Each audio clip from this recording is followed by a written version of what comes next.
ja B-finaalista vielä 2 autoa A-finaalia. Nuo ovat siis 7 auton lähtöjä.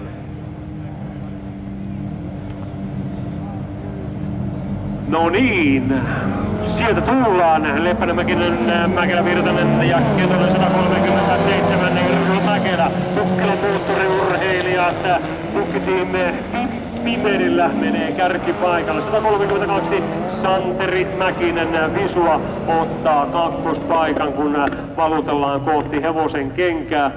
Ja taulu pysyy siistin näköisenä, ei mitään lähdössä. Erno Mäkelä Pukkitiimillään tulee kärkipaikalla ja edelleen Santeri Mäkinen visualaiskuljettaja omalla Pojat Racing Golfillaan tulee kakkospaikalla. 17 Jeremias Leppänen, kun sieltä tulee 233, katsotaan tuo numero. 59 Petri Ketonen, sitten 66 Virtanen ja 17 Leppänen on koko paketin viimeisen. Ja siellä sitten pyöräyttää 59 Ketonen ja sen tukko jää Virtasen Antti Laukaanmies ja takaa tulee Jeremias Leppänen. LVI Leppänen fiijullaan ja nousee sitä myöten kolmospaikalle.